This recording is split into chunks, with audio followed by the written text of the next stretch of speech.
예배 자리로 나오신 우리 성도님들을 주님의 이름으로 환영합니다. 우리 다 함께 자리에 일어나셔서 찬양하며 주연절 후 두 번째 주일 예배로 하나님께 나아가도록 하겠습니다.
오라 너희 모든 목마른 자들아 물로 나아오라. 돈 없는 자도 오라. 너희는 와서 사 먹되 돈 없이 값 없이 와서 포도주와 젖을 사라. 너희가 어찌하여 양식이 아닌 것을 위하여 은을 달아주며 배부르게 하지 못할 것을 위하여 수고하느냐. 내게 듣고 들을지어다. 그리하면 너희가 좋은 것을 먹을 것이며 너희 자신들이 기름진 것으로 즐거움을 얻으리라. 아멘. 만군의 여호와 우리 하나님, 거룩한 주일 저희들을 주님 계신 예배의 자리로 불러주시고 주님께서 머무시는 은혜 안에 거하게 하시며 삼위일체 하나님께 기쁨으로 예배드리게 하시니 감사합니다. 성삼위 하나님께서 친히 함께 하셔서 저희가 드리는 예배를 흠양하시고 영광을 거두어 주옵소서. 예배하는 주의 종들에게 오늘도 하늘의 신령한 은혜와 땅의 기름진 복으로 채워주셔서 기쁨이 넘쳐나게 하옵소서. 연약한 자를 강건케 하시고 고단한 자에게 새 힘을 주시며 상처난 마음을 자비의 손길로 만져 주옵소서. 우리 구주 예수 그리스도의 이름으로 기원하옵나이다. 아멘. 찬송가 20장으로 함께 찬양하며 나아가도록 하시겠습니다.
천지 창조하시던 그 말씀이 있어 영원히 변치 않는 줄 나의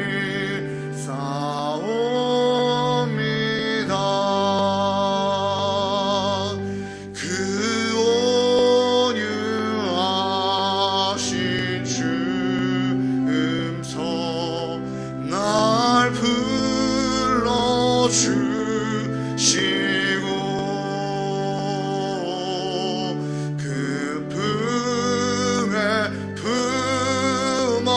주시니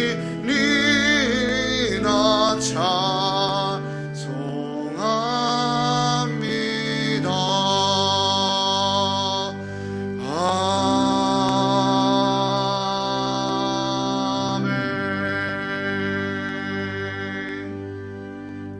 자리에 앉으신 후에 성시를 교독하도록 하겠습니다. 성시 교독문은 주보 1면에 있으며 성시 교독문은 요한 1서입니다. 사랑하는 자들아, 우리가 서로 사랑하자.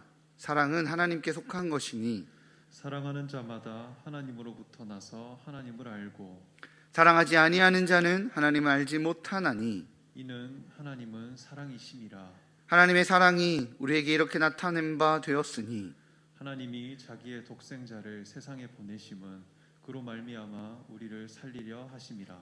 사랑은 여기 있으니 우리가 하나님을 사랑한 것이 아니요 하나님이 우리를 사랑하사 우리 죄를 속하기 위하여 화목제물로 그 아들을 보내셨음이라. 사랑하는 자들아, 하나님이 같이 우리를 사랑하셨은즉 우리도 서로 사랑하는 것이 마땅하도다. 어느 때나 하나님을 본 사람이 없으되 만일 우리가 서로 사랑하면 하나님이 우리 안에 거하시고 그의 사랑이 우리 안에 온전히 이루어지느니라. 아멘. 다 같이 기도하시겠습니다.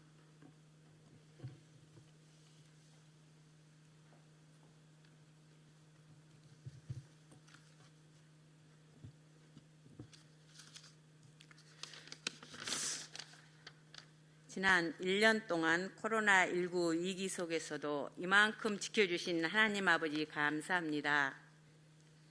세계의 경제와 정치와 문화가 흔들리며 모든 생활 구조까지 바꿔버리고 있는 매우 이중한 때입니다. 이 모든 것이 먼저 믿은 우리 크리스천들이 곳곳에서 무리를 일으켜 세상 사람들의 비난을 받음으로 하나님 아버지의 영광을 가리고 있습니다. 저희 모두는 무릎 꿇고 회개하며 통곡합니다. 어서 이 어둠을 거두시며 평온한 일상을 되찾아 주심으로 주일을 주일답게 온 성도가 함께 예배를 드릴 수 있도록 코로나를 거두어 주시기를 간절한 마음으로 기도 올립니다. 사랑하시는 주님, 날씨가 몹시 춥습니다. 몇십 년 만의 강추위 속에서도 적으로부터 철통 수비로 우리 5천만 국민을 지키는 국군 장병들에게 건강한 체력으로 축복하시며 육신이 연약하여 병상에서 예배드리는 한우분들께 따뜻한 사랑의 손길로 붙잡아 주셔서 예전보다 더 건강한 모습으로 축복해 주실 줄 믿고 기도합니다. 오늘도 변함없이 말씀으로 생명의 양식을 먹이실 구영철 이임 목사님께 모세의 능력을 주셔서 일산 충신교회를 이끌어 나가시는데 넉넉히 채워 주시옵소서. 이 모든 말씀을 코로나 위기에서 온 인류를 건져주실 예수님 이름으로 기도합니다. 아멘.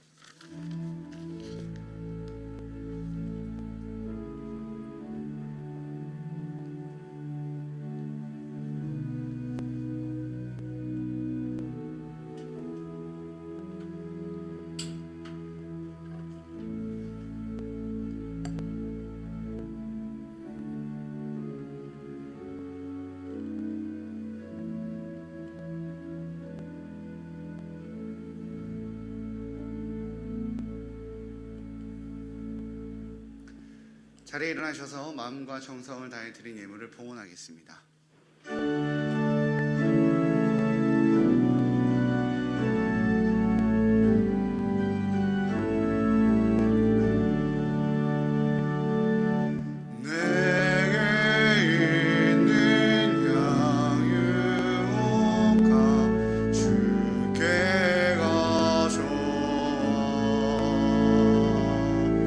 그 말 위에 입 맞추고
이 땅 위에 임하실 그때 주의 크신 사랑으로 날 받아주소서.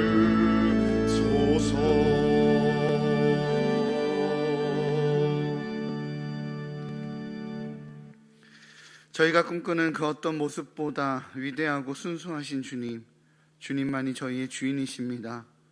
우리 너머에 있으나 우리 안에 있고 우리 안에 있으나 우리 위에 계신 주님, 주님께서 펼치신 손길과 거두신 손길 가운데 저희들을 향한 돌보심과 베푸심과 안아주심을 경험합니다. 저희들이 찬미와 예배와 예분을 받으시고 오직 주의 사랑 안에 거하는 저희들 되게 하여 주옵소서. 매섭고 추운 겨울이라 할지라도 때가 되면 봄이 다시 찾아오듯이 지금의 어려운 상황 역시 주님의 때에 주님의 방법으로 잘 이겨내고 봄 향기처럼 이 땅을 회복하는 축복된 그리스도인의 삶이 되기를 소망합니다. 주님, 그러하기에 무거운 삶의 짐 앞에서도 주인 되신 주님께 11조로 마음을 드립니다. 모든 상황 속에서도 함께 하신 하나님을 신뢰하기에 감사 헌금을 드립니다. 주의 사랑이 흘러가기를 소망하여 구제헌금과 장학헌금과 지정헌금과 성교헌금을 드립니다. 믿음의 고백들 위해 하나님의 정의와 사랑과 회복을 흘러내보내는 일산 충신의 가족들 될 수 있도록 붙잡아 주옵소서. 자신의 연약한 육체 앞에서도 오직 주의 은혜를 갈망하는 환우들의 그 신음소리를 들어주시고 추위와 싸우며 나라와 민족을 지키기 위해 국방의 의무를 다하는 일산 충신의 청년들을 돌보아 주옵소서. 어디에 있든 누구와 있든 무엇을 하든 늘 주님을 사모하기에 예배의 자리를 귀히 여기는 일산 충신의 성도들을 붙들어 주시고 동행하시는 우리 주 예수 그리스도의 이름으로 기도하옵나이다. 아멘. 자리에 앉으시겠습니다. 네, 나눔의 시간입니다. 교회 일정에 대한 나눔의 시간을 갖도록 하겠습니다. 교회 소식은 주보 홈페이지를 확인해 주시고요. 주보 내용과 조금 다르게 우리 방역 단계가 좀 변동이 있어서 주보 내용과 조금 변경된 내용들이 있습니다. 잘 참고해 주시기 바랍니다. 오늘 주일 예배는 2.5단계 방역 기준에 맞춰 온라인을 기반으로 한 20명 이하의 현장 예배로 진행하고 있습니다. 현장 예배는 신청하신 분들을 중심으로 안내해 드립니다. 이번 주부터 주중 예배가 변경된 방역 지침이 적용됩니다. 그래서 10% 이하의 대면 예배로 진행됩니다. 새벽 기도회와 수요 기도회, 한밤의 기도회는 온라인 실시간 예배와 40명 이하의 현장 예배로 진행합니다. 새벽 기도회는 시간 특성상 문자나 교회 알람을 발송하지 않으니 새벽 5시에 교회 홈페이지 팝업창이나 유튜브에 일산 충신교회를 검색하여 예배에 참석해 주시고 수요와 저녁 한밤을 참석하기 원하시는 분들은 예배에 오셔서 대면 예배에 참석해 주시기 바랍니다. 교회 소식, 알람 소식입니다. 교회 소식을 문자에서 모바일 홈페이지 교회 사랑넷 알람 서비스로 변경하여 안내하고자 합니다. 많은 분들이 신청하시고 로그인하시고 적응해 나가시고 계시는데요. 1월 한 달 동안은 문자와 이 알람을 같이 병행할 예정이고요. 2월부터는 교회 사랑넷 알림 서비스로만 운영합니다. 교회 홈페이지 팝업창에 설치되어 이제 설치하는 방법 영상이 준비되어 있으니까 그 영상을 확인하시고 설치해 주셔서 교회 소식을 받아 주시기 바랍니다. 자세한 내용을 주보 이면에 동일하게 기록해 놨으니까요. 그것도 확인해 주시기 바랍니다. 헌금 시에 교적에 기록된 이름으로 기재해 주셔야 기부금 영수증 발급할 때 재정적 오류가 나지 않습니다. 정확한 이름은 교인 등록증을 확인해 보시기 바라고요. 캡처한 교인 등록증 말고 저희가 초반에 문자 보냈던 그 링크를 거시면 혹시 이름이 변경되면 거기서 변경돼서 나타납니다. 그렇게 확인해 주시고 정확하게 좀 모르시겠다라고 하시는 분들은 교회의 사무실이나 담당 목회자에게 문의해 주시기 바랍니다. 기부금 납입 증명서를 신청하시는 분들은 받아보기 원하시는 날짜 일주일 전에 사무실이나 홈페이지를 통해서 신청해 주시기 바랍니다. 찾으실 때는 2층 나무 계단 앞 테이블에 비치해 놓았으니 찾아가시기 바랍니다. 예배 끝나고 나가실 때 2021년 달력을 비치해 놓았습니다. 못 찾아가신 분들은 찾아가 주시기 바랍니다. 네. 주중에 내방하셔서 2층 나무 계단에도 있으니까요. 네, 그렇게 찾아가 주시기 바랍니다. 오늘 하나님께서 우리에게 허락하신 말씀은 누가복음 6장 27절에서 40절까지입니다. 누가복음 6장 27절에서 40절까지 신약성경 99면입니다. 네, 봉독하도록 하겠습니다. 그러나 너희 듣는 자에게 내가 이르노니 너희 원수를 사랑하며 너희를 미워하는 자를 선대하며 너희를 저주하는 자를 위하여 축복하며 너희를 모욕하는 자를 위하여 기도하라. 너의 입뺨을 치는 자에게 젖뺨도 돌려대며 내 겉옷을 빼앗는 자에게 속옷도 거절하지 말라. 내게 구하는 자에게 주며 내 것을 가져가는 자에게 다시 달라 하지 말며 남에게 대접받고자 하는 대로 너희도 남을 대접하라. 너희가 만일 너희를 사랑하는 자만을 사랑하면 칭찬받을 것이 무엇이냐? 죄인들도 사랑하는 자는 사랑하느니라. 너희가 만일 선대하는 자만을 선대하면 칭찬받을 것이 무엇이냐? 죄인들도 이렇게 하느니라. 너희가 받기를 바라고 사람들에게 구워주면 칭찬받을 것이 무엇이냐? 죄인들도 그만큼 받고자 하여 죄인에게 구워주느니라. 오직 너희는 원수를 사랑하고 선대하며 아무것도 바라지 말고 구워주라. 그리하면 너희 상이 클 것이요 또 지극히 높으신 이의 아들이 되리니 그는 은혜를 모르는 자와 악한 자에게도 인자하시느니라. 너희 아버지의 자비로우심과 같이 너희도 자비로운 자가 되라. 비판하지 말라. 그리하면 너희가 비판을 받지 않을 것이요 정죄하지 말라. 그리하면 너희가 정죄를 받지 않을 것이요 용서하라. 그리하면 너희가 용서를 받을 것이요 주라. 그리하면 너희에게 줄 것이니 곧 후히 되어 누르고 흔들어 넘치도록 하여 너희에게 안겨주리라. 너희가 헤아리는 그 헤아림으로 너희도 헤아림을 도로 받을 것이니라. 또 비유로 말씀하시되 맹인이 맹인을 인도할 수 있느냐? 둘이 다 구덩이에 빠지지 아니하겠느냐? 제자가 그 선생보다 높지 못하나 무릇 온전하게 된 자는 그 선생과 같으리라. 아멘. 이 시간 시온 찬양대의 찬양 읽겠습니다.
아멘.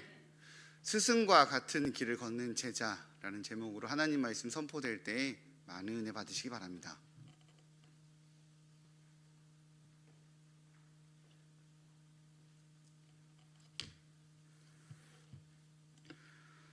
오늘도 난리 소문 속에서도 하나님을 예배하는 여러분들 가운데 하나님의 은총이 함께 하시길 축원합니다.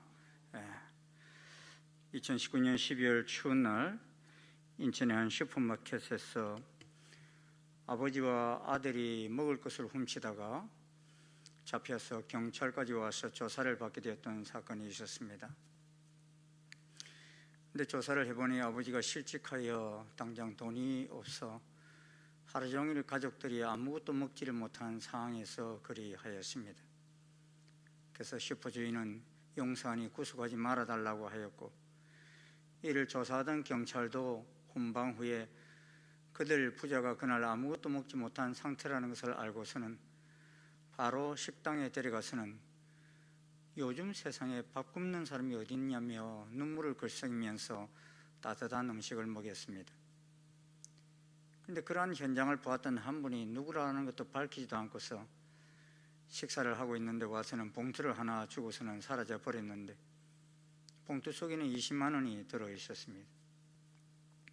그리고 이 사건이 방송에 나가자 24시간 뒤 그 슈퍼마켓에서는 아이를 데리고 온 주부를 위시해서 어떤 이는 전화로 먹거리들을 잔뜩 주문하여서 그 집에 배달 요청이 들어와 그날 하루 2번이나 슈퍼에서는 그 집을 향하여 배달을 하였다는 따뜻한 소식이었습니다. 떡장발장 소설을 보는 듯 하였습니다. 사실 아버지와 아들은 법적으로 하면 현행범으로 입건되어야 합니다. 신고가 있었든 없었든지 상관없이 현장에서 잡힌 범죄인이기 때문입니다.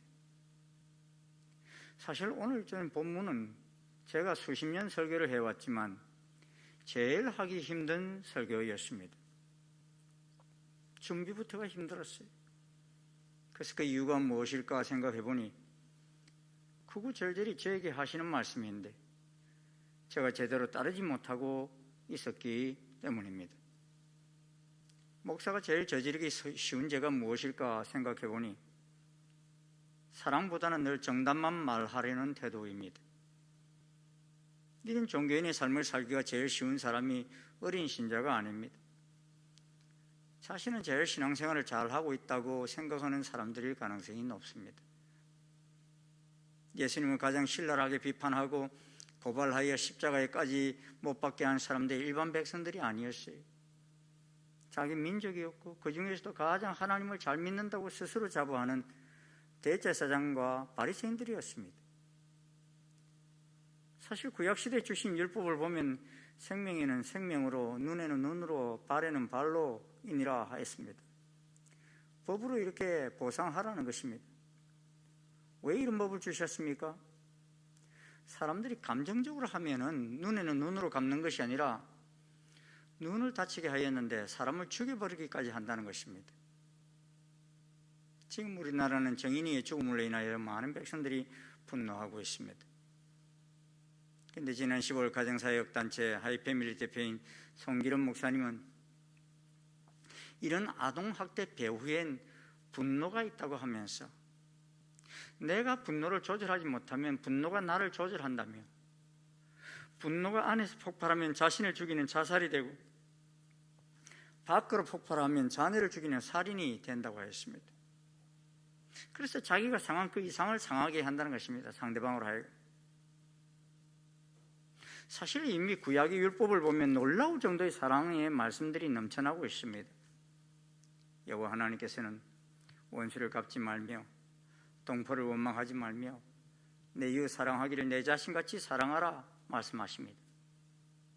하나님이 이런 말씀이 구약의 율법에도 있지만도 사람들은 자신들이 받아들이고 싶은 말씀만 받아들였습니다. 그래서 예수님께서 이 세상에 오셔서 제일 강조하시면서 몸소 보이시며 가르치신 것이 무엇입니까? 하나님 백성으로 사는 가치관을 회복시켜 주시려는 것이었습니다. 오랜 세월 동안 하나님을 잘생긴다고 자부하는 그들 스스로가 보지 못하고 있는 점을 고쳐주신 것입니다. 그 말씀이 오늘 본문에 등장합니다. 예수님은 율법을 넘어서는 사랑의 삶을 가르쳐 주셨습니다. 누가복음 6장 27절부터 31절까지입니다. 그러나 너희 듣는 자에게 내가 이르노니 너희 원수를 사랑하며 너희를 미워하는 자를 선대하며 너희를 저주하는 자를 위하여 축복하며 너희를 모욕하는 자를 위하여 기도하라. 너희 입밤을 치는 자에게 젖밤도 돌려대며 내 겉옷을 빼앗는 자에게도 속옷을 거절하지 말라. 내게 구하는 자에게 주며 내 것을 가져가는 자에게 다시 달라 하지 말며 남에게 대접받고자 하는 자로 너희도 남을 대접하라 하였습니다. 어떻습니까? 여러분, 이 구절을 읽으면서 예수님의 제자가 된다는 것이 쉽습니까? 어떤 이들은 우리를 미워하는 자를 선대하라는 말씀이 받아들여지지 않을 것입니다. 어떤 이들은 너희를 저주하는 자를 위하여 축복하라는 말씀이 받아들여지지 않을 것입니다.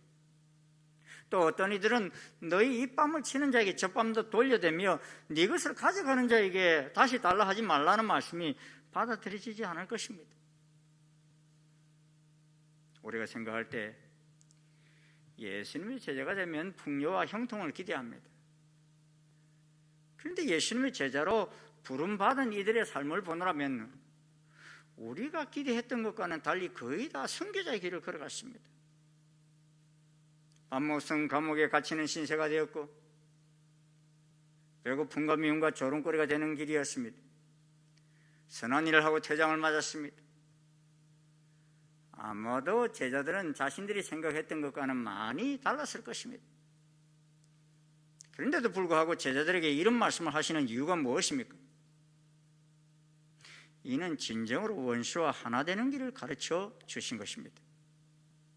원수를 고발하며 원수의 모든 재산을 다 빼앗아오면 승리일까요? 진정한 승리는 원수를 감동시켜서 하나가 되는 것입니다. 감동이 여러분 언제 옵니까? 10개 받기를 기대했는데 10개를 받으면 감사해도 감동은 오지 않습니다. 그런데 1개도 기대하지 않았는데 100개를 받아보십시오. 그런 눈물 콧물이 앞을 가리게 될 것입니다. 왜냐하면 전혀 예상하지 못한 일이기 때문입니다. 은혜를 언제 체험합니까? 갚을 길 없는데 탕감해 주시고 죽어야 할 상황에서 자유케 하여 주실 때입니다. 이 은혜는 조건 없는 사랑이 베풀어질 때만 가능한 일인 것입니다. 요새 이 추운 날씨 속에서도 연일 시위를 하는 많은 이들이 있습니다. 헬스장 종사자들, 화훼 농가들, 커피숍 종사자들, 가게 주인들 연일 이 추위에도 우통을 벗고서 막 시위를 하고 그래요. 이 매서운 추위보다도 더 배고프고 추워서 더는 견딜 수 없다는 것입니다. 이런 공산주의가 왜 태동했습니까? 이런 구조가 불합리하다고 하여서 가진 자의 것을 다 빼앗아서 가난한 자들에게 똑같이 나누어 줘야겠다고 해서 탄생한 것이 공산주의입니다. 그런데 그 이론만 따라 실천해 보니 일을 열심히 해도 많은, 대충 해도 많은, 창의적으로 뭔가를 만들어내도 많은, 안 만들어내도 많은, 그러다 보니 더 이상 열심히 하려는 사람이 사라져 버렸습니다. 그 결과로 공산주의를 주창한 나라는 거의 다 후진국으로 전락해서 더더욱 배고픈 나라가 되고 만 것입니다. 그렇다면 자본주의가 완벽합니까? 그렇지 않습니다. 자본주의는 비립게 부를 만들어내었습니다. 가진 자는 더 가지고 없는 자는 더 가난해졌습니다. 지난번 미국 LA를 방문하였는데 수많은 노숙자들이 직장과 집을 잃고서 길 옆 화단에서 천막을 쳐놓고 사는 모습을 보았습니다. 우리나라도 여사인 노숙자들이 보통 고생이 아닙니다. 영하 15도, 20도를 막 오르내리는 이 추위를 견디기 위해서 많은 노숙자들이 깡수를 마시면서 잠을 청합니다. 그나마 있는 노숙자 쉼터는 코로나로 인해서 정원보다 훨씬 적은 숫자만 들어갈 수 있기에 많은 이들이 길바닥에서 내몰리게 되어서 작년 한 해 동안 서울시에서만 최소 295명의 홈리스가 사망했습니다. 코로나만 죽는 게 아니에요. 노숙자들은요 혼자서 거의 밥을 먹고 그러기 때문에 코로나도 잘 안 걸린대요. 그런데도 그렇게 많은 사람들이 배고파 죽어야 했어요. 이런 문제가 법으로만 해결됩니까? 세상은 법으로만 해결되지 않습니다. 주님께서 말씀하신 사랑이 법을 넘었을 때 그 속에서 해결의 실마리가 풀어집니다. 모든 것을 법으로 만들어 해결해 보러 보십시오. 결코 성공하지 못합니다. 코로나로 인해서 서울의 당구장들을 통제해버리니 사람들이 춘천으로 몰려가 춘천 당구장들이 꽉 차버렸어요. 그런데 그곳에 온 사람들 주소지를 보니 태반이다 서울 주소를 가진 사람들입니다. 서울의 캬바레를 통제하니 사람들이 주변 도시 캬바레로 다 몰려갑니다. 법보다 더 큰 힘은 사랑입니다. 여러분, IMF 때 돌반지, 결혼반지 등 끄집어내어서 나라 살리겠다는 운동을 했지. 누가 하라고 한 것도 아닌데도 나라 사랑하는 마음으로 하였습니다. 2009년도 태안반도 기름 유출 사고 때 15년 이상 어려움을 겪게 될 것이라 했던 그곳에 수많은 국민들이 모여들어서 기름때를 닦아냈습니다. 저희 교인들도 버스 한 차를 대절해가지고 가서 했지 않습니까? 일당을 준 것도 아닙니다. 그래서 순식간에 회복되어 세계가 놀라는 경이적인 일을 만들어내지 않았습니까? 이게 법이 그렇게 한 것이 아닙니다. 나라를 사랑하고 그들을 사랑한 힘이었습니다. 예수님이 오셔서 우리에게 가르쳐 주신 것이 바로 이 사랑의 힘입니다. 사랑에도 여러 가지가 있습니다. 우리말은 유행가에 나오는 사랑도 사랑이고 예수님이 죄를 위하여 대신 십자가에 죽기까지 하신 것도 다 사랑이라고 표현합니다. 그런데 헬라어는 이 표현을 좀 구분합니다. 남녀 간의 사랑을 에로스라고 하고 친구 간의 사랑, 우정을 필리아라고 하고 인간에 대한 하나님의 사랑, 곧 무조건적인 사랑을 아가페라고 합니다. 그런데 예수님께서 오늘 누가복음 6장 27절에 하신 말씀을 보면 너희 원수를 사랑하며 라고 하셨을 때 이 사랑은 아가페테투스라는 단어를 쓰시면서 이제 이 하나님의 무조건적인 사랑을 경험한 그 백성들은 그 하나님의 조건 없는 사랑으로 원수까지도 사랑하라는 것입니다. 그러면서 너희 미워하는 자를 선대하라 하였습니다. 선대하라는 원어도 직역하면 너희는 선을 행하라는 말입니다. 바리새인들이 계속 예수님을 공격하는 포인트가 뭡니까? 예수님의 행동이 율법에 비추어 볼 때 옳으냐 아니냐를 가지고 고소할 빌미를 찾으려 했습니다. 보십시오. 계속 바리새인들이 예수님을 공격한 내용이 무엇입니까? 예수님과 예수님의 제자들의 행동이 율법에 비추어 볼 때에 옳지 않다고 공격했습니다. 누가복음 6장 1절 이하를 보면요, 안식일에 예수님께서 밀밭 사이로 지나가실 때 제자들이 이삭을 잘라 손으로 비벼 먹었습니다. 사실상 율법으로는 밀밭 사이로 지나가면서 이삭을 잘라 손으로 비벼 먹는 것은 죄일까요, 아닐까요? 예? 율법으로는 죄가 아니에요. 뭐가 죄냐? 낫으로 베어가거나 가방에 담아가는 것이 죄예요. 그냥 이렇게 손으로 비벼서 먹는 그 정도는 죄가 아니에요. 그런데 바리새인들이 고발했습니다. 이유가 뭔지 아십니까? 이 일을 안식일에 하였기에 안식일에 손으로 타작을 했다는 것입니다.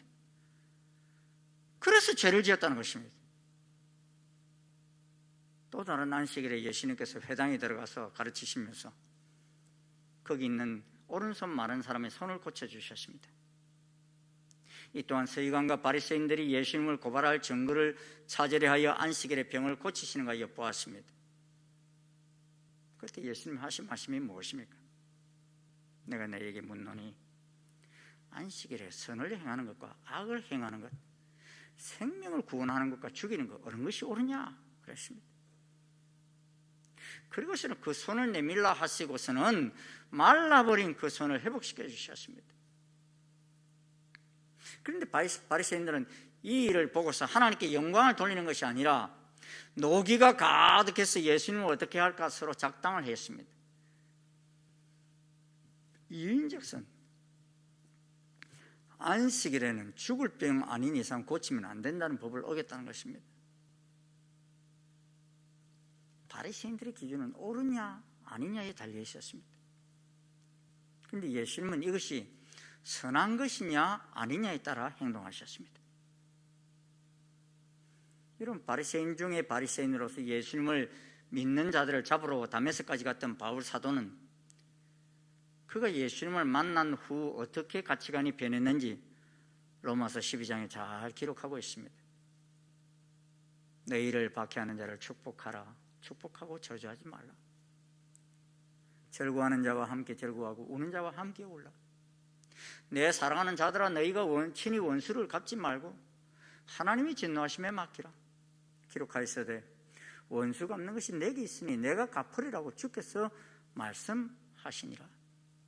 네 원수가 줄이거든 먹이고 목마르거든 마시게 하라. 그러므로 네가 숯불을 그 머리에 쌓아 놓으라. 악에게 지지 말고 선으로 악을 이기라 하였습니다. 악을 이길 수 있는 것은 무력 정강이 아니라 선으로 이길 수 있다는 것입니다. 악하다고 규정된 적을 악한 방법으로 이길 수 없습니다. 세상은 악을 이기기 위해서 더 악한 수단으로 이기려고 합니다. 그래서 원수는 이겼는지 몰라도 악에게 패배해버리고 맙니다. 그렇게 이긴 것은 이긴 것이 아니라 진 것입니다. 오늘 세상을 보십시오. 마치 바리새인들과 대제사장 그리고 빌라도 같은 정치인들이 합작이 되었습니다.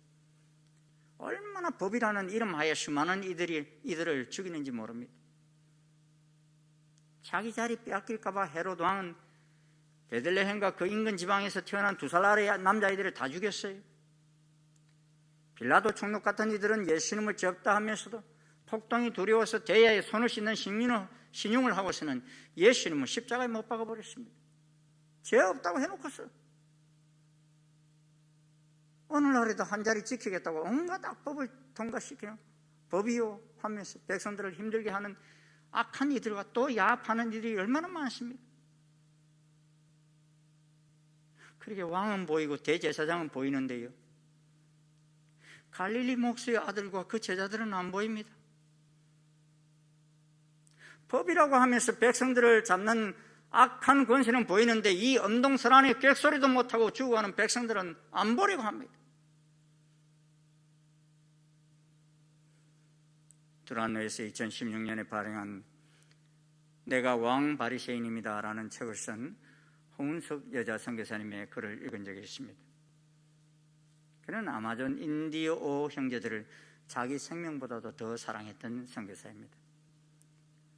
그래서 브라질 아마존의 까쇼에이라 시청은 2014년도에 이 홍은석 선교사의 헌신을 기념해서 시의회 만장일치로 그 도시의 큰 도로명을 이 홍은석 선교사의 브라질 이름인 후치 선교사의 길로 명명했어요. 그는 1991년에 브라질 아마존에 파송되어서 사역하다가 2006년도에 폐암 진단을 받았습니다. 그리고 수술을 받고서 5년 동안 아마존에 가서는 안 된다는 의사의 간곡한 말에도 불구하고서 다시 아마존을 들어가서 2010년 말기암 판정을 받고 60세 주님께로 돌아가 그의 몸은 아마존 금은강 신학교 내에 묻혀 있습니다. 그가 이렇게 살 수 있었던 이유가 무엇입니까? 계기가 무엇입니까? 그는 사역을 하는 어느 날 자신이 세상에서 제일 고약한 왕 바리새인이라는 것을 발견하면서였습니다. 그는 20년간 남편과 함께 사역한 아마존에서 양철 지붕에 판자로 된 15평 남짓한 집에서 온도는 40-50도가 넘고 습도는 90도가 웃도는 곳에서 살다가 잠시 미국을 방문하여 침대 있는 방에서 잠을 자려 하는데 오랫동안 그 몸에 저런 뗏물이 침대에 묻을까 봐 신경이 쓰여서 밤새 뒤척이다가 결국에는 땅바닥에 내려와서 잠을 자야만 하였습니다. 그 밤에 그녀는 우리를 부유하게 하기 위해서 스스로 가난해지신 예수님, 마구간에서 나셨던 예수님, 갈릴리에서 목수였던 예수님, 집도 없이 살던 인간 예수님은 보이질 않고 온갖 치장으로 부유해진 모습만 보여서 너무나 슬펐다는 것입니다. 그러면서 교회를 보니 나는 죽고 그리스도가 주인인 사람들로 가득 넘쳐나는 것이 아니라 물리면 몇 초 안에 실명하거나 죽음에 이르는 아마존 독뱀 자라라카처럼 누구한테 무시당했을 때 치명적인 독을 내뿜으면서 네가 감히 내 자존심을 건드려 하면서 반드시 복수하는 사람들로 가득 차 있는 모습을 보았다는 것입니다. 자기 자신을 돌아보니 처음 전도사 때에는 신앙이 순결했지만 시간이 지날수록 세상의 것과 타협하고 있고 율법주의가 되어 있는 자신이 보였다는 것입니다.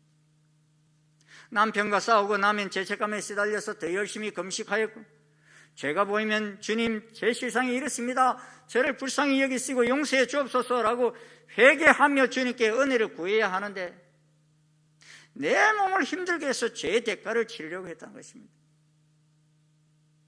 내 속에 더러운 것을 폭로하시는 분이 성령님이신데 자신은 그것을 덧쳐내실 때마다 회개하기보다는 더 열심히 철회하며 율법주의자가 되어갔다는 것입니다. 그는 자신이 오랫동안 그렇게 몸을 힘들게 혹사시켰던 것은 긍휼과 은혜를 구분하지 못했기 때문이라 하였습니다. 히브리서 4장 16절은 말씀합니다. 그러므로 우리는 긍휼하심을 받고 때를 따라 돕는 은혜를 얻기 위하여 은혜의 보좌 앞에 단디 나아갈 것이니라 하셨습니다. 오늘 이 시대를 사는 우리는 긍휼 아래가 아니라 은혜 아래에 있습니다. 긍휼이 구약적 개념이라면 은혜는 신약적 개념입니다. 긍휼은 죄에 대하여 용서받는다는 개념이고 은혜는 죄를 극복하는 능력까지 포함하는 개념입니다. 죄가 너희를 주장하지 못하리니 이는 너희가 법 아래 있지 아니하고 은혜 아래 있음이라 하였습니다. 다시 말해서 주님의 은혜 아래 담대히 나아가면 죄의 지배에서 벗어날 수 있다는 것입니다. 우리가 하나님께 나아가면 긍휼 즉 죄의 용서만 받는 것이 아니라 죄를 극복하는 은혜까지 받아서 죄가 우리를 지배하지 못하는 것입니다. 그러기에 우리는 은혜 보좌 앞으로 계속 나아가야 합니다. 그 자리는 예수님의 십자가의 순환과 부활의 영광이 깊이 깨달을 때 주님의 은혜의 지배하에 놓이게 되는 것입니다. 그래서 히브리서는 특별히 때를 따라 돕는 은혜라고 말씀합니다. 어떤 때입니까? 죄의 유혹을 받을 때입니다. 즉 죄의 유혹을 받을 때 그것을 극복하는 은혜인 것입니다. 그러므로 시험과 유혹을 받아서 넘어지려 할 때 십자가의 고난의 자리로 나아가 주님의 은혜를 간구할 때 극복할 능력을 주신다는 것입니다. 예수님도 유혹을 받고 그것을 극복하기 위해 은혜를 구했습니다. 예수님은 분명히 하나님의 본체이시지만 이 세상에 사는 동안 인간이셨기에 예수님은 우리의 삶의 모델이 되실 수 있는 것입니다. 이를 가장 강조한 복음서가 바로 누가복음입니다. 그래서 유일하게 누가복음에서만 아기가 자라며 강하여지고 지혜가 충만하며 하나님의 은혜가 그 위에 있더라 라고 기록하고 있습니다. 그 아기가 누구죠? 예수님을 가리킵니다. 하나님의 은혜가 한 사람 위에 부어지면 어떤 일이 일어납니까? 로마서 6장 14절은 죄가 너희를 주장하지 못하리니 이는 너희가 은혜 아래에 있음이라 말씀합니다. 예수님은 어려서부터 하나님의 은혜가 그 위에 머물렀기에 죄가 예수님을 다스리지 못했다는 것입니다. 우리가 예수님의 십자가 보좌 앞으로 나아감으로 주님의 은혜가 우리에 머물 때 우리 역시 예수님처럼 죄의 지배를 받지 않게 된다는 것입니다. 이 진리를 깨달을 때 비로소 승리하는 삶을 살 수 있는 것입니다. 은혜로 칭의에 머무는 사람이 있고 그런데 은혜로 진리로 성화로 나아가는 사람이 있습니다. 예수님은 은혜와 진리가 둘 다 충만한 분이셨습니다. 오늘 대부분 크리스찬들은 은혜에만 머물러 있을 뿐 진리로 나아가지 못할 때가 많아요. 왜냐하면 진리로 나아가려면 자기를 부정해야 하기 때문입니다. 스스로 신이 되고 싶어하는 사람은 절대로 자기 부정이 되지 않습니다. 그래서 많은 크리스찬들이 은혜를 받지만 진리로 나아가지를 못합니다. 하나님을 믿으면 이렇게 하고 저렇게 해야 한다며 신앙을 윤리화시키고 성도들을 속박했습니다. 그래서 예수님도 이런 바리새인들을 향하여 너희는 너희 아비 마귀에게서 났다고 하셨고 세례요한도 율법을 철두철미하게 지킨다는 바리새인들에게 독사의 자식들아라고 호통을 쳤던 것입니다. 우리는 어떻습니까? 믿기만 하면 구원에 이른다고 가르치면서 진정 스승과 같은 길을 걸어가는 제자로서 필수적인 십자가와 순종을 가르치지는 않습니다. 그런데 오늘 본문 6장 27절은 뭐라고 말씀하고 있습니까? 우리 한번 27절, 28절 같이 한번 읽어보도록 하겠습니다. 시작.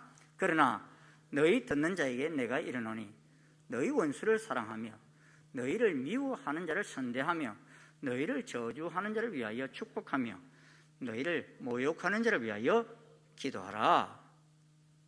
여러분, 이 말씀의 제일 앞에 무슨 말씀 있죠? 그러나 그랬죠.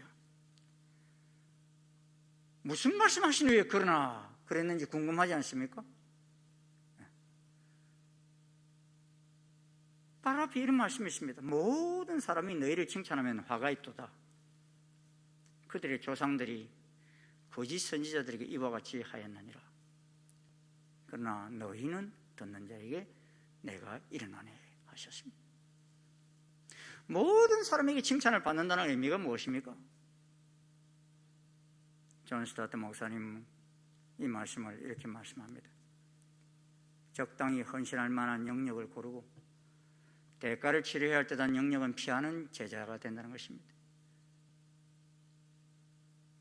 온전한 순종이 아니라 적당하게 순종한다는 것입니다. 내가 하고 싶은 것만 한다는 것입니다. 그래서 예수님은 6장 46절에 이런 말씀을 하십니다. 너희가 나를 불러 주여 주여 하면서도 어찌하여 내가 말하는 것을 행하지 아니하느냐 그랬습니다. 예수님의 제자라고 하면서도 예수님의 말씀에 전심을 다하기보다는 선택하여 행한다는 것입니다. 그러므로 이 교훈을 깨달은 사도 요한은요, 하나님 안에 있다고 하는 사람은 자기도 그리스도께서 사신 것 같이 마땅히 그렇게 살아가야 한다라고 고백했습니다. 또 뒤늦게 예수님을 만나 깨달은 바울 사도도 그리스도께서 여러분을 사랑하셔서 우리를 위하여 하나님 앞에 향기로운 예물과 제물로 자기 몸을 내어주신 것 같이 여러분도 사랑으로 살아가십시오 라고 하였습니다. 사랑으로 살아가십시오란 우리 모든 행동에서 예수님의 사랑을 나타내 보이라는 명령인 것입니다. 우리를 위해 자기 몸을 내어주신 것은 분명 십자가를 가리키는 것입니다. 따라서 바울은 자기 몸을 내어주신 그리스도를 닮으라고 갈보리 사랑으로 사랑하라고 강권하시는 것입니다. 새벽기도 중에 말씀을 묵상하고 있는데 번뜩 제 머리 시작에 No cross, no crown 이라는 말씀이 떠올라요. 주님은 주님의 제자가 된 우리들에게 세상 사람들도 다 아는 사랑의 정도가 아니라 스승이신 예수님을 닮은 사랑의 제자가 되라고 하시는 것입니다. 성육신 하셔서 갈릴리에 오신 예수님, 하나님이시면서 제자들의 발을 씻겨주신 그리스도, 인간을 위해 십자가를 지시기까지 하신 예수님을 닮아갈 때 부당하게 고난받아도 참고 악을 갚지 아니하고 부당하게 고난을 받으신 그리스도를 닮아가라 하는 것입니다. 이를 위하여 우리가 부르심을 받았다는 것입니다. 엊그제 국민일보를 보니까요, 코로나 확산 빌미로 기독교 박해 심해졌다 하는 큰 제목이 붙어있는 것을 보았습니다. 이는 우리나라만이 아니라 전 세계가 그리하고 있다는 것입니다. 중국, 인도, 나이지리아 등 방역을 통제 도구로 삼아 엄청나게 박해 강도를 심화시켰다는 것입니다. 여러분, 20년 연속 기독교 박해 1위를 지키고 있는 나라가 어느 나라인 줄 아세요? 통계상으로 20년 연속 기독교 박해 1위 국가가 있어요. 어느 나라인 줄 아세요? 우리 가까이 있습니다. 이 일산서에 30분만 차 타고 북쪽으로 가면 있는 나라예요. 북한이에요. 세계가 그렇게 보고 있어요. 저 세계 지금 정치범 수용소 같은 데서 수많은 크리스찬들이 이 추위에 죽어가고 있습니다. 탈북자 선교한다고 중국에서 납치해 가가지고 지금도 나오지 못한 많은 선교사님들이 계십니다.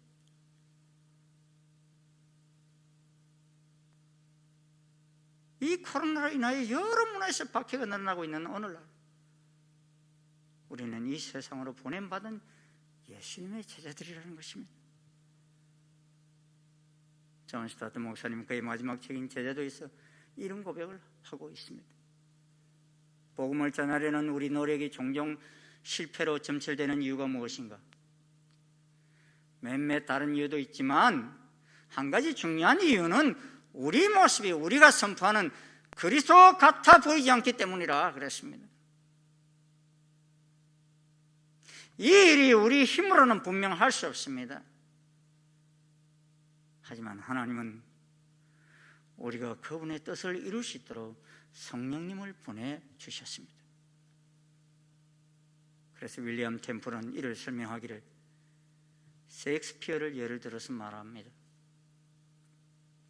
내가 햄릿이나 리어 왕 같은 희곡을 주고 그런 희곡을 써라고 말하는 것은 아무런 소용이 없는 일이다. 셰익스피어는 할 수 있지만 나는 할 수 없다. 내가 예수님의 삶과 같은 삶을 보여주고 그렇게 살라고 하는 것은 아무런 소용이 없는 일이다. 예수님은 그렇게 살 수 있지만 나는 그럴 수가 없다. 그러나 셰익스피어의 재능이 내 속에 들어온다면 나도 그처럼 희곡을 쓸 수 있다. 마찬가지로 예수님의 영이 내 속에 들어온다면 나도 그분처럼 살 수 있다 하였습니다. 여러분 믿으십니까? 하나님의 뜻은 우리가 그리스도처럼 사는 것이요, 하나님의 방법은 우리를 성령님으로 충만하게 하시는 것입니다. 왜요? 그리스도처럼 살게 하시기 위해서인 것입니다. 그래서 예수님은 오늘 6장 40절에 이렇게 말씀하고 있습니다. 같이 한번 읽어볼까요? 시작. 제자가 그 선생보다 높지 못하나 무릇 온전하게 된 자는 그 선생과 같으리라. 무릇 온전하게 된 자는 그 선생과 같으리라. 어떤 자가 온전하게 된 자라는 거예요? 주님의 영이 그 속에 들어있는 심령, 충만한 심령들, 예수님처럼 살아갈 수 있다는 것입니다. 예수님의 이 깊으신 말씀을 듣고 행하는 자가 되어 2021년 스승과 같은 길을 걷는 이 시대의 제자가 되시길 주님의 이름으로 축원합니다. 축원합니다. 기도하시겠습니다. 하나님, 저희들 오늘 이 험악한 시대 속에 저희들 주님의 제자로 보냄을 받았습니다.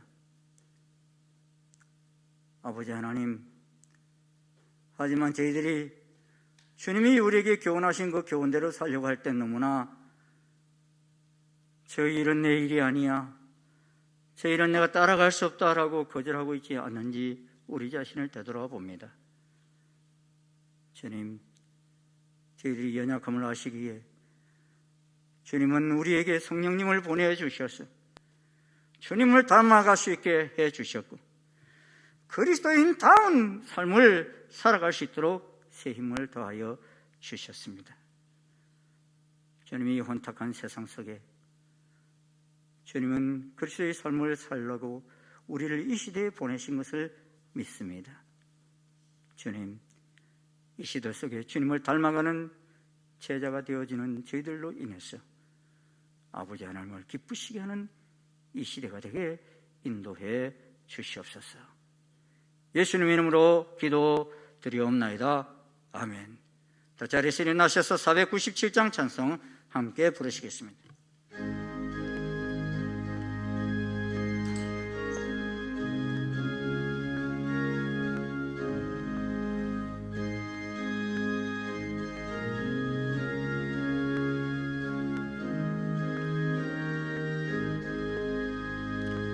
주 예수 넓은 사랑 그 크신 은혜를 나 힘써 전파함은 참 기쁜 일이세.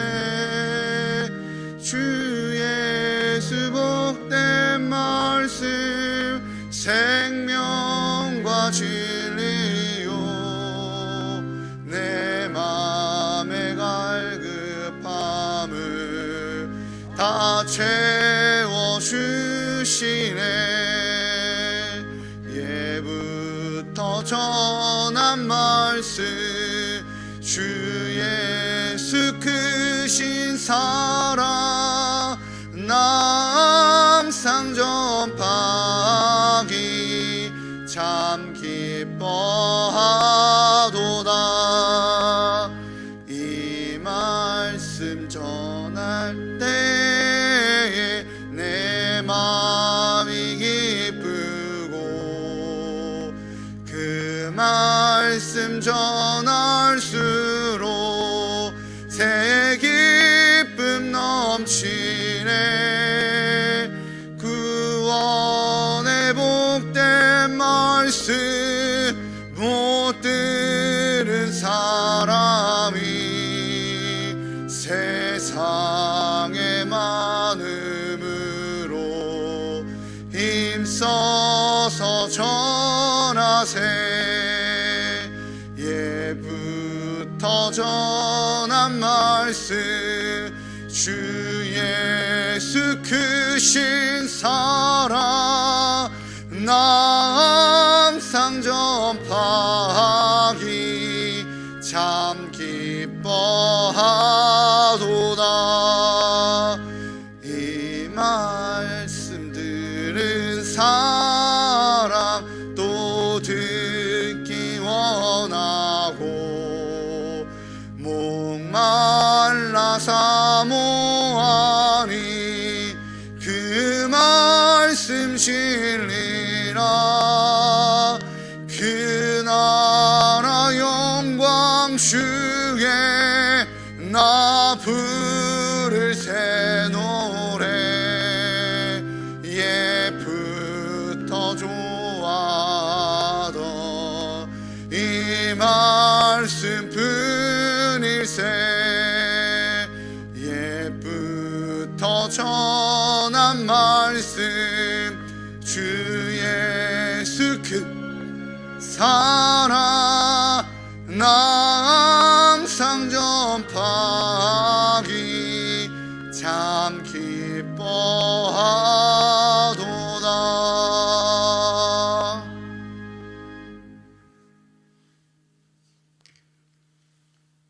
예수 그리스도의 은혜와 하나님 아버지의 지극하신 사랑과 성령님의 교통 역사 인도하심이 이 혼란하고 험악한 세상 속에서도 선생님 예수님과 같은 길을 걸어가는 제자가 되기를 소원하며 나아가는 아버지 모든 주의 자녀들 머리머리기에 그 밟는 땅 위에 지금부터 영원토록 함께 하옵시기를 간절히 축원하옵나이다. 아멘.